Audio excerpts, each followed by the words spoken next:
Welcome to Planning and Beyond, the podcast where financial planning meets human understanding. I'm your host, Ashley Kwame. Today, my friends, marks a pretty exciting milestone in the Planning and Beyond podcast. It is our very first case consultation episode. If you are new to the show, or if you did not listen to episode 27 and to opener, here's how these case consultations work. Real advisors bring on real client scenarios that they're navigating, and together we explore the psychological dynamics, the behavioral dynamics, everything, all the stuff at play. And together we develop some strategies that you can implement in maybe similar situations. While we're diving deep into one specific case, everything that we discuss here is really designed to give you tools and insights for your own practice. All right. Today I am joined by my friend, fellow podcast host, recently in real life friend, Yohance IRL. Harrison. IRL, a recent in real life friend, Yohance Harrison, who is going to be talking about a case here that I'm pretty excited about. Yohance, welcome to the show. Thank you for being our inaugural case consultation guest. Thank you, Ashley. I am excited and just as nervous as you. Okay, good. Can we get that straight out the gate? Yes. Yes, I'm just as nervous as you. And I'm excited to have this conversation with you, really, because as an independent financial advisor, I don't have the community, as I like to say, at the coffee stand where I can go and just kind of talk about things with other advisors, which is one thing I do miss about being in the bigger brokerage wirehouses is I had that and I don't now. So you're creating that space for me. And I appreciate that. And I cannot wait to kind of dive in just a bit. So as you mentioned, we're both podcast hosts.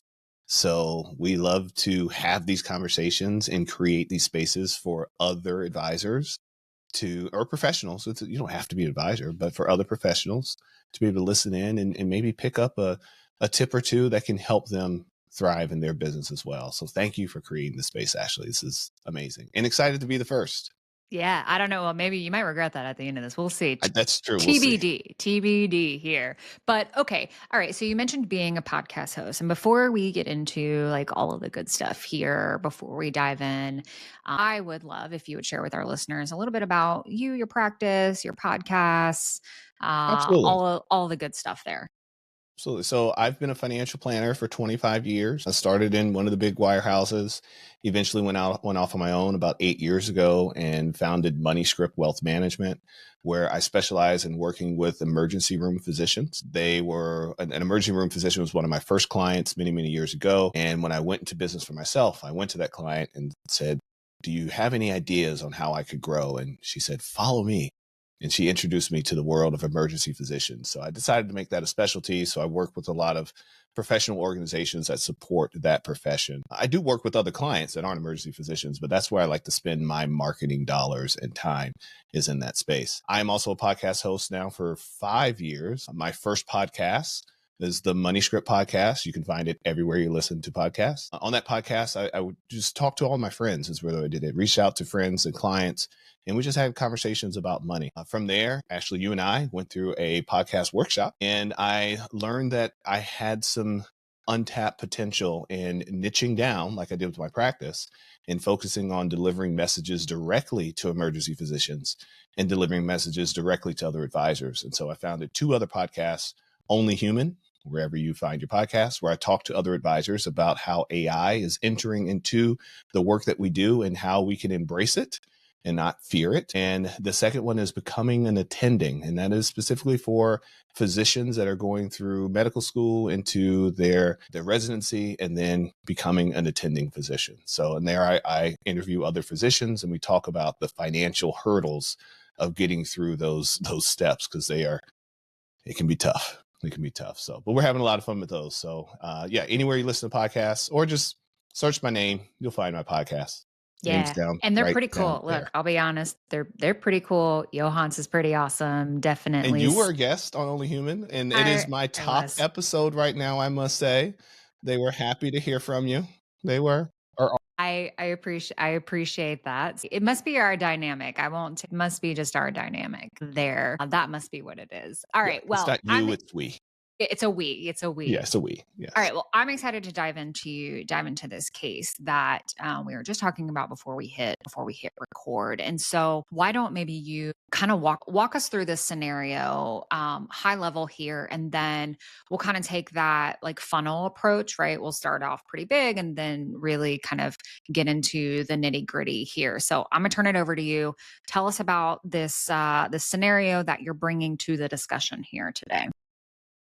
So high level, I was saying to you when we were preparing, I can't be alone in this. I know others are feeling this pain. But high level, it's what happens when you put together a plan for a client, for a goal, and you get to the time where they're supposed to be achieving that goal and they can't achieve it, but it's to no fault of their own. And the specific scenario is home purchase, buying a home. If we go back 5, 6 years, pre-COVID, I had clients coming to me with plans of buying a home. And let's speak of a client that was recently graduated out of residency, became an attending physician, and took my advice and said, let's save some money for you to buy your first home. And when we were doing the math on how much they would need to save, I'm telling them save somewhere between 10 and 20% for the down payment. I'm telling them to focus on build their cash reserves, knock down some of those student loans a little bit, things of that nature. But when we were running the cost of home ownership, we were looking at home prices and interest rates that are nowhere near where they are today. The home prices have gone up nearly 50% in some of the cities that my clients live, and interest rates have doubled. And that just really changes the math of them being able to afford the home. And I've had multiple conversations, and one even more recently last night with a client where I said, so how are we doing with this home thing? And they're just defeated. Like, what are we going to do? What we want, we can't afford, which means we have to save more. But if we have to save more, will the houses still be there? What are interest rates going to do? I guess we're just going to be renters for life. I feel like, well, that's one extreme. You went all the way to this renters for life. Do we have to go there? Which that's not a bad thing. There are no individuals that have decided to be renters for life. I get it. But I think for me as an advisor, my role was to say, here's what you need to do in order to reach that goal. And we put this plan together, and then the time has come. And it's not like they don't have the down payment. It's just that their down payment won't support the new prices of the homes. And the interest rates have now affected the debt to income ratio for their ability to afford the home. And so all I can tell them is like, oh, well, instead of a 1.5 million house, you just get a 1.1, or, instead of a 800,000, just get a 500,000. And it's not always that easy because a lot of thought goes into their choices of where they buy the home. If they have children, they're thinking about school districts, or if they have family nearby, they want to be near, they want to be in the community that they like. They don't want to go too far from work because then they have to commute. Yeah, I'm looking for some. I don't just want to look at them and smile and nod and say, "Oh, too bad," or just save more." I feel like there's as we spoke about on our podcast, there's an emotional intelligence piece here that I may be missing, so that I can feel more confident in how to enter in those conversations. Because that's the thing, I know what's going on before I get to the meeting, because I haven't got the call say, "Hey, we bought a house," or "Hey, we put an offer in." Yeah. So I know what I'm walking into, and I walk into a meeting and they're both looking at the camera like this. Like, okay. So Yeah. how's your day? Here we go, right? Yeah. Yeah. All right. So there's two components here. Like when I'm listening to you talk about this, and for those of you listening, like I think that this is true actually in every scenario, which I want to make mention of. But there's two components here that I'm hearing from you. There's the client side, right? Like I hear you saying, hey, I'd like to like know how to navigate kind of this scenario, this situation. I kind of know what's happening, but like the emotional part, right? Like you don't need help on the technical side. The math ain't mathin', right? Like plans change, math ain't mathin', but there's an emotional component here, right? There, it sounds like there's some stuckedness. I don't know if that's a word. I just kind of use Is it. now. I use it like it is, but I'm not sure if it is. But there's like a level of stuckedness, right, on the emotional navigation piece. And then Johannes, I also like kind of noticed you started talking kind of fast there, like telling me about the client scenario. And then I watched, and for those of you, this isn't on video, but like you probably heard Johannes do the sigh, right? Hmm. I did. Yeah. And as I am implementing some of what I teach, like whole body listening, strategic listening, like I just watched like your voice telling me about this case scenario, like start to speed up, like the speed in which it was speeding up. And I watched you and I watched your body language. And then I saw you like kind of take this sigh and component. And so I'm highlighting that right now very explicitly because there is a client navigation emotional piece. But dude, there's also like a you piece to this as Yeah. well. No, I feel defeated. That was what I was. I feel like, wait, I had one job Yeah. and I failed. I haven't helped you get the house, and I don't know how to help you emotionally navigate other than, like you said, the math isn't math. I save more money, Yeah. be okay with Yeah. spending more, or whatever. There's those financial components of it. Or, sorry, your kids aren't going to private school if you want the house. But I also feel like, wait, I don't know. If I could go back in time, knowing what I know now, of course, I feel I could have done a better job of emotionally preparing them for the failure that they don't have control over. The failure or the uncertainty The part? uncertainty, not the failure, because they haven't failed yet. Because Okay. yeah, Yeah. Yeah. no, the Yeah. Yeah. uncertainty, yeah, Cool. and I'm a behavioral financial advisor. I'm supposed to know about this certainty of uncertainty, and I allowed a little too much certainty of, yeah, okay, great job, you're saving your 1,000 a month, or you're doing your 2,000, and you're on track, and all right, go get pre-qualified and meet with a realtor. And what do you mean all the houses are 300,000 more than we planned? Yeah. So there are we're talking about like two different like components here. There's a you component, the you factor, right? Like there's the you factor, and then there's the like client piece, the client factor, the client like navigation. And I think it's really important that anytime I say as practitioners, right? Like both you and I working in like client services, like anytime that we come up against like rough spots or places of stuckedness, we have to recognize first that, hey, there's two components here. There's a me piece and then there's a client piece and three, actually, I'm lying. There's three and a we piece, right? Like in these moments with clients, like you're having to simultaneously balance them, all of their stuff, right? The math, the technical piece, like their response, right? Like all that.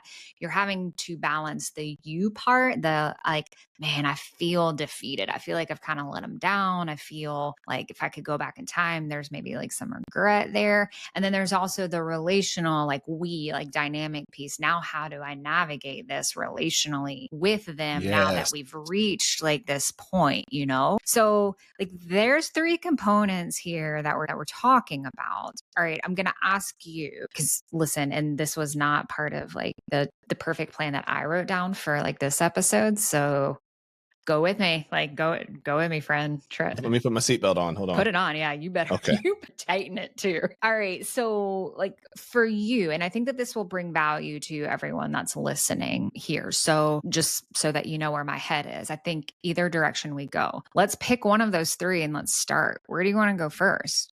You want to dive into the you advisor piece? You want to dive into the we relational, or kind of like the client? And what you thinking? I want to be selfish. I want to dive into the me piece because I want to take responsibility. I plan to be an advisor for another couple of decades, so I want to learn how to do better with this. Cool. Okay. Yeah. No, I listen, like that's the part that I'm gonna get most excited about is like, yeah, it's the easiest one in my book, right? For me, I'm like, yeah, let's talk about you. Of Uh course, it's easy for you. It's about me. Go ahead. right. Yeah. Yeah. I'm on this side of the microphone. Yeah. This is great. Okay. So I first let me just validate the fact that you can own and say feel defeated, right? Or I feel like I've let you down. Like your ability to recognize that's playing like into this, that is coming up, and also share that like so freely, like willingly. I Mm. hope it feels willingly. I hope it doesn't feel like I'm like twisting your arm there to like share and dive into that. I want to just validate like that's incredible, man. Like that is awesome that you can acknowledge that, own that, and say, like, hey, this is how I'm feeling in this situation. And it's uncomfortable and I don't like it, but it's real, you know? That is, I think, like kind of step one, right? Is like being able to turn inward and say, this situation, this scenario, this is what's coming up for me. Right. And because then when we can do that, then we know what we're working with. It's like on your end, like when you have all the numbers, like when you have all the math, right? Like all the parts and pieces, like then you know how to like put it together, you know? And I feel like that's the same thing when we're talking about like the emotional landscape is like, what's your emotional landscape? What all is like coming up there? Because then we know how to work with it and deal with it. So, my question, I guess, kind of for you is, you know, you've mentioned a few things here, but in a scenario like this, or even just maybe more high level too, is there any other parts or pieces or components to that emotional landscape that come up, right? You mentioned feeling kind of defeated. Oh, I'll let you down. What else comes up for you? So defeat is the key one. As I was mentioned, the if only I could go back in time. I don't know the feeling to give that. I guess it's a lack of, it's kind of a punch to my self-confidence a bit. I have this training, I have this knowledge, and I miss something. And maybe it even goes to it's what is it? You talked about it when we were together, the imposter syndrome. Mm. That's what it is. Yeah. That's Yeah. what it is. So who am I to tell them that they will be able to buy this house in 5 years? I So that's what it, and so it creates a small piece of emptiness inside. man, dude, that's heavy. Yeah, again, I have one job. So, and maybe I'm putting too much on myself in that, but I've had too much success on because I've been in a career 25 years. The amount of housewarming gifts I've given out are massive because people have done, and the amount of clients that have sent them messages to say, I couldn't have done this without you. But now I couldn't do it with you. Yeah. Yeah. So, That's and gonna, not that I think that they think they'd be better off without me, but again, so I think it almost goes to the, not to push you ahead, but it kind of goes to the we, like, how do I hear you first in being able to verbalize to the client how I feel. And that's something I haven't done in any of those situations. Cause this is not just one client. This is, I mean, I've gone through this because I mean, we all lived through it. Interest rates doubled, housing prices went up 30 to 50% on average depending on the city you live in.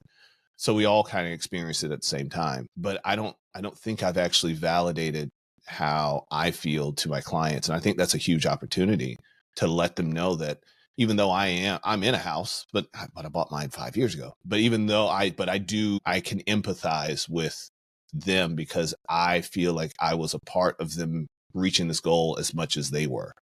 And I wanted it as much as them, and I wanted it to be right, and I wanted the interest rates to stay down, and I wanted home prices to stay down, and they didn't. And I feel defeated also. I just feel like I got to turn that with oh, here's what we do, I guess. I don't know. I'm going to be quiet for a second and sip coffee. well, I mean, maybe.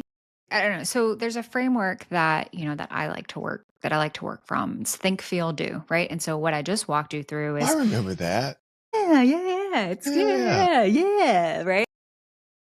You just walked through like and shared the thoughts and the feelings, right? Component piece, like there. The do part, what I heard you say is that those thoughts and feelings were coming up, and instead of maybe verbalizing from a place of transparency, you didn't, right? And this is not a judgment, right? But like you didn't, but like No, here's actually, not. this happened last night. Yeah. Oh, yes, I we went did. through this last night with a Okay. client. This was real. This is fresh. This is And fresh. I was staring at the Zoom and looking at the discontent in their faces of we're never going to buy a home. And I could just say, so let's look at these returns inside your Roth IRA. Oh, these are nice. Oh, okay. Oh, you maxed it out this year. Cool. That's not what I did in real life, but that's where my brain was going, like, quit, get me out of here. Eject button right now. Fly me out of the seat. Yeah. And Yeah. bring me back to a time when things were simple. Or I feel a semblance of competency. Like, I don't know how to navigate this. This is uncomfortable. I don't feel competent in this like little emotional zone of like, bleh, where I feel like sometimes I make noises to communicate feelings. I understood what Apologies. that feeling was. Okay, thank you. So let me move then onto the technical piece there. Makes total perfect sense. I get it. It makes a lot of sense. You mentioned, though, really the key, talking about the we part. And I actually think what you shared here just now would be a really beautiful gift to give to them and yourself, right? To be able to go, listen, this sucks. Plan we had 5 years ago, like, I'm with you. Like, that is what I thought. That math was mathing, and those things that we talked about, like, they were all, like, true, and here we are now, fast forward, and due to external circumstances that we have no control over, the thing that we are planning for, hoping for, like, wanting, like, it's not possible right now. It's not possible right now, and that sucks. And I feel however it is that you want to describe emotionally, right? Your just own landscape, right? Like, I'm in the trench with you, and that stinks. And if I had a magic wand and I could go back, like, I think I probably would have prepared you guys a little bit better for the emotional uncertainty. And I regret and take ownership over that piece, right? I couldn't have seen this coming.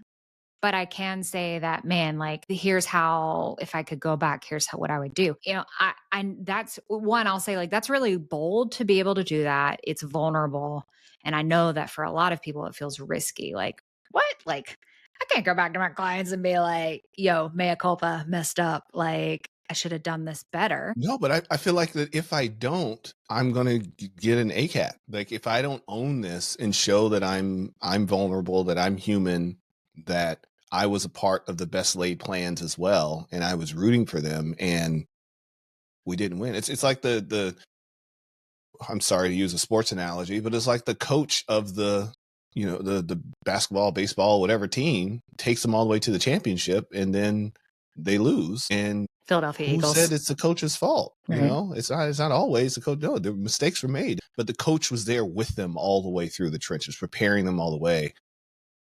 But somewhere something was amiss. So I think having that empathy as the coach, as the advisor, I think can go a long way with the players, aka the clients. And I think that's what made some of the greater coaches that we know, they lost too. Yeah. A lot. Absolutely. But it was that if you hear any of the players talk about those coaches, they talk about the emotional intelligence that those coaches had.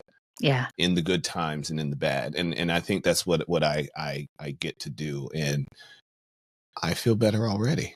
I love your sports analogy. One, because I do enjoy sports, and I think it is a perfect analogy, right? Because you have a level of influence there. You're not on the field playing the game, but there is a level of influence there. And, I do think to like acknowledge that, like, it makes you a great coach. It's what makes you a great advisor. Yeah.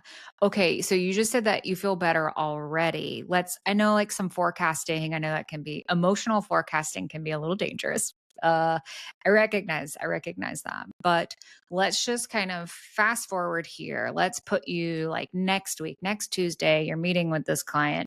You share with them like, hey, look, that meeting we had last week, like, can I pause and just kind of take a moment and just kind of share this with you, right? And you share all these like wonderful, lovely, like super like touchy feely things, right? That we just talked about. What do you think you're going to be feeling after sharing all of that with them?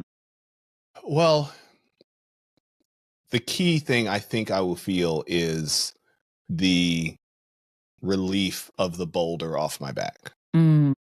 That I just get to put the boulder, or the sack, if you will. I get to take the sack down, open it up, and just spill the contents out.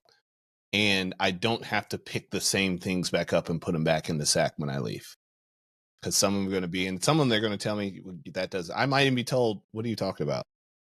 They might tell me that they were actually having a problem with their plumbing, and that's why they were so blah about it. And they are, who knows, they may tell me, but for me to not have to carry it anymore will be an emotional relief for me. Yeah. And again, not to be selfish, but also to be selfish, I got to secure my own oxygen mask first. 1,000%. So I know I will feel an emotional, and that's why I was saying, okay, I feel so much better because I'm forecasting, I'm going to feel better saying this out loud to my clients. I love that. It'll make me feel better. Now, what they do with it, I will be vulnerable to that. Okay. All right. Let's talk about that. Because they could come at me and say, well, yeah, you messed up. They can then should me for the next 10 minutes if they want to. Mm-hmm. And I'm okay with that. I'd rather have that. I'd rather them unpack their sack as well, or else they're also carrying that around into all of our meetings and not letting out. So I'd rather have the tough conversation with them because that's only going to improve our relationship. Man, you said And it's it's so going to make us perfect. both think twice about the next plan. And I want them to challenge me and say, okay, can we talk about what if this doesn't work out? Yes, let's go through some, because I feel like I again, as I think about this one client in particular, the income was good. The amount of debt there were so many things that were going well for them. It was, you're going to be fine. What are you worried about? Just keep saving your money and everything's going to be fine. And then the whole world changed. Yeah. You know? Yeah. And it was one of those things where it's like we weren't taking risk with their down payment. It's like, no, the down payment is there. It's just a down payment for $1 million instead of a down payment for 1.5. There's so much good, like rich stuff that you're talking about here that I just want to highlight because what you've just shared is, I think, something that gets overlooked when we come to our clients and we very humbly, vulnerably share, hey, messed up. Hey, I could have done that better. Hey, I don't know the answer here. What we're doing is modeling for them the kind of vulnerability, the kind of relationship, the kind of engagement that we would like for them to have with us. And we're not explicitly like saying that, right? It's like the subtext to the text.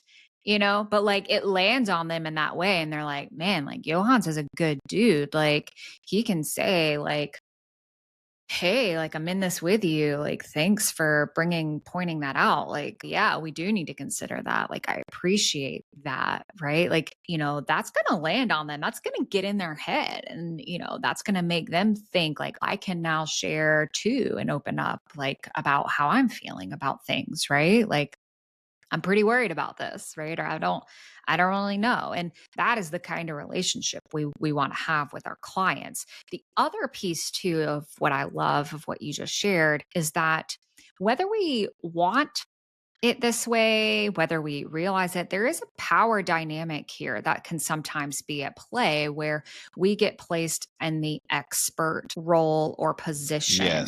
Yes. Yeah, right. And like, Yes. okay, you, Yohance, might be the expert when it comes to financial planning, but the clients are the experts of their lives and what they want. And so, what I love about this thing that we're talking about here and how you're approaching it with clients is that we're collaboratively saying, hey, let's do this together. Like, I might know a little bit more about this piece, but like, you guys know a little bit more about this, right? And let's come together and create something really cool and meaningful that aligns with what you want. So I love that. I love all of what you just said. I appreciate this. This was, like I said, this was fresh. When I say fresh, I'm not kidding. Last night, my final meeting of the night, that was the conversation. That's what I went to bed with last night. Oh man, it was like, how was the meeting? I was like, more wine, please. More wine. Yeah. Is there enough? Is there enough wine? All right. So I want to just talk a little bit. We talked about the you and the we. Let's talk just maybe a little bit about like client. Yes, please. Right. Yeah. Like here. So you mentioned a few things just in terms of presentation, right? Like, okay, there's this like problem around the plan has to change and it's like no one's fault. Right. But it just like has to change. And so, it sounds like presentation wise, and it could be true. Maybe it's not true. Like you said, maybe they're having a plumbing problem, but they're presenting right in a way that kind of looks defeated. Are there any other like individual pieces here in terms of how they're presenting? Like, are they getting more upset? Like, do you notice them more agitated? Are they like turning to more So no, self-deprecating thoughts or statements? exactly. It was the statement of, we're just going to be renters forever. Mm, okay. And, in my mind, I'm like, forever is a long time. So, I mean, things could change. Interest rates could go down. Home prices go down. Like, yeah, right. When's that going to happen? I can show the data it has. Okay.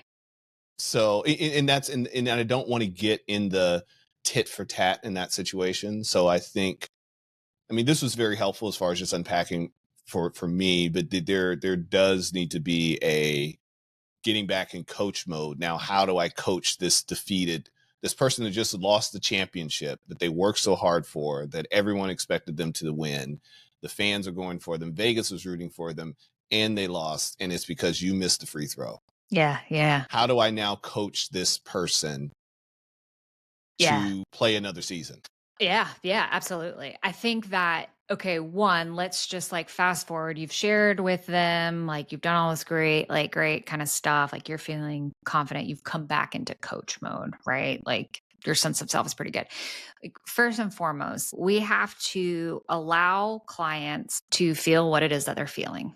Like it sounds like this client, like they're pretty, like you said, defeated, right? And they're then, almost kind of sort of like catastrophizing, right? They're going to like the extremes, like the absolutes, like the I'm never gonna like I'm always gonna rent. Like they're using that extreme like kind of language The there. The absolutes. I hate them. I hate absolutes. that. I hate the I absolutes. Like, do not speak absolutely in hate them. absolutes. Yes. Yeah, Yeah, yeah, exactly. yeah.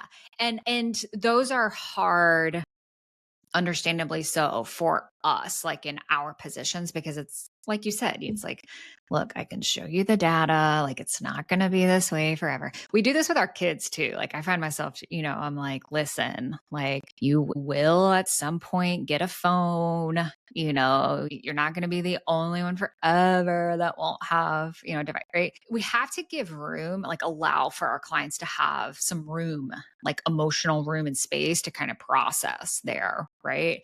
Especially, initially. And for some clients take longer, right, than others. It doesn't mean that you can't bring in and insert, some data, but you gotta kind of be sensitive to like, can I make this move or can I not make this move? And your best bet here, at least out the gate, is to validate like their experience. And I think that you're pretty fantastic at that. So I have no doubts that can do that. But like, just remember, if they're giving you those, like, I'm always going to rent, like, it's like, that's one of those strategic listening pieces where it's like, okay, they're giving me absolutes. Like, I need to come in with validation, a little more validation, hey, like, I totally get it, man. It feels pretty hopeless. Like, or it seems like, it's pretty defeating to like be working this. I totally understand that. It makes a lot of sense to me why you would feel that way. And you shower them like a few rounds of validation, and then you do like this really cool thing, right? Hopefully, maybe if they're a little more emotionally regulated, and you say like, hey, I don't know if you're ready to hear this. If you're not, it's okay. If you're like not in that place right now, would it be okay? Would you be willing to maybe let me share some information kind of from my perspective, right? Some data, right? Some numbers, like some figures I here. see what you Like, did there. would it be okay? And they might be like, and if they come back at you and they say something like, I don't know what good it's going to do. Cause like, it's not, if they still are like, giving you the like sour, negative Nancy like response, that's your cue to like, all right, now, like, they're not ready. Like, they're not ready. Yeah, I think in real life situations, my wife tells me about this, that I tend to have a bit of a Superman complex sometimes, where I'll just fix it. Yeah. Instead of asking for permission to fix it. And that's what I noticed, that you said after the validation to then to ask, is it okay if I share some perspective with you here? And here's the thing. They're paying me to be their financial advisor and to give them advice. If they say, no, I don't want your perspective, I've got bigger problems. Okay. Yeah, for sure. So, and that should be some aside now. And I'd probably dig deeper into that, actually, like, tell me more. Why? And then they may say, look, I just don't want you as a financial advisor. But great. Glad we came to that conclusion. Exit on the next turn, or whatever. I just need to like sit with this for a little or bit. any time. I just need some time. Yeah, which is okay too. Absolutely. So I think that because I think in the past, when I've dealt, because like I said, I've dealt with this multiple times, and I am remembering myself on Zoom quickly going to another window, going to the Case-Shiller index, and just popping it up and sharing the screen and say, hey, look, there's times where housing prices go down, so all is not lost, and it's been a straight line up lately. So I don't know what's happening on this right side yet. You don't either, but let's have some faith, and then talk about the Roth IRA. And so I'm hearing that I could have a higher emotional intelligence by giving the validation and then asking for some permission to provide the perspective, and then figuring out where that perspective needs to go. Because it may not be home prices. It may have to do with their ability to save. It may be with helping them expand what's possible about where they can live. And I've done that with some clients. Just hop on Zillow and say, all right, well, what zip code are you looking in? Okay, well, let me give you some tips on searching on Zillow, and showing them how to use all the different drop downs and expanding it. And then they're like, oh, well, let's zoom into that. And I've done that with them. We zoom into another neighborhood. They're like, I never thought about that neighborhood. And they look at each other like, well, maybe and then they do some research, and then they have the renewed excitement again, thinking that, okay, it might be possible. There are some places where the pricing is a little bit more in our favor. So, but no, that's good. And like you said, like I mentioned, gaining that permission, like you mentioned, gaining that permission, and being ready to listen, to shut up and listen, or shut the F up and listen. Or as our Matt Halloran, episode 25, I think you can go back and listen. Yeah. To that. Yes. Our shut the F up and listen friend. Yes. Yeah. Yes. Look, what I love about that too, the last point I guess I'll make here is that permission piece, what it does is then you've not expended like unnecessary energy, perspective, giving it to them to then only be frustrated and maybe resentful that like it didn't land on them well, right? Like you've also saved and given yourself a little bit more emotional breathing room too, when you do ask for that permission. And of course, fun fact, this also works with your spouse too. So bonus, and kids. Yeah. Bonus tip. Yeah. Bonus tip there. All right. So before we wrap up, we've talked about a lot.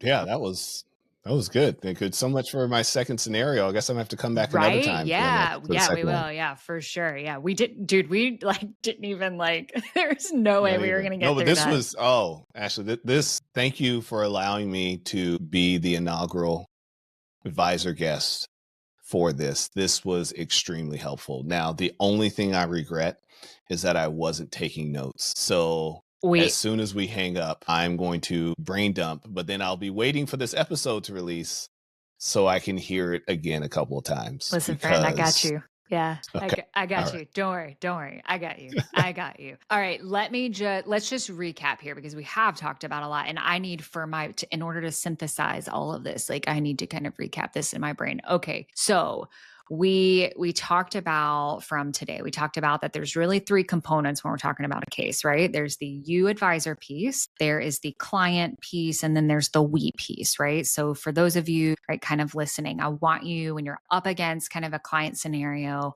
right, remember that there are three components here. And if we can dig in deep to each of those three, you can use my think, feel, do framework if you want, or just explore what's coming up. But think about those in terms of three, right, kind of different areas, see what comes up, right? What's the landscape that's really at play here? All right. So that would be kind of takeaway number one. Takeaway number two, from what I'm hearing, is validation can be helpful. Validation can be pretty key in terms of emotionally regulating ourselves, but also our client. And then I'm putting you on the spot here, friend. Third takeaway, what would you say? For listeners, for advisors, what would you want them to leave and take away from this? I would want them to remember that it's okay to pause, freeze a moment, and in that moment, ask for permission before you jump into telling them what they need to hear.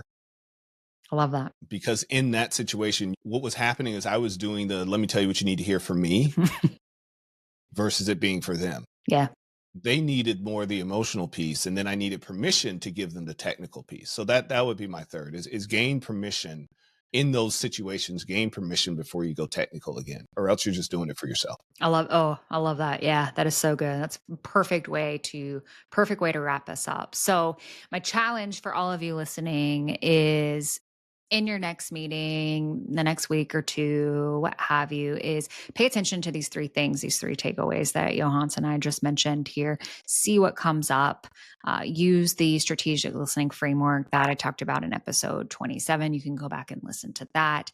See what maybe you might have missed. Yohance, thank you so much, my friend. Thank you so much for being vulnerable enough to bring this case and your own self here to our listeners, for all of us to learn from your willingness to explore these dynamics. I have no doubt that it's going to be helping everyone who's listening here to be able to serve their clients more effectively and also themselves as well. So I would love to have you back on to talk about anything and all thing cases. We might just have to make that happen. So we just might. Thank you to all of you for tuning in and allowing Yohance and I into your ears and into your mind today. If you would like to hang out with us outside of the podcast, Yohance, where can people find you? Where can they hang out with you? So MoneyScriptWealth.com, where you can find everything there is about me. I'm on YouTube, as I mentioned, for the shows. I'm on Instagram. And if you really want to have some fun, catch me in the comments on LinkedIn. So true. Yes. Yes. That is so true. The engagement king he is. Yes. I love it. We'll make sure that we link all of that in the show notes. You can also find me on LinkedIn, where I like to hang out. I need to be more in the comments. I need to do better about hanging out in the comments, but you can find me there. You can find me there. You can also follow the Planning and Beyond podcast on all of your podcast platforms. Ooh, that got me there. We're also now on YouTube, so you can find us on YouTube. Whoop, whoop. Yeah, making big things happen. So supposedly that's the place to be now. That's I don't what I'm know, told. man. I guess it is. I'm going to try it out and see. We'll see. That's what I'm I'll told. keep you posted. But you can follow us there. And remember, finances don't have feelings, but your clients do. Until next time, keep planning, keep growing, and keep going beyond.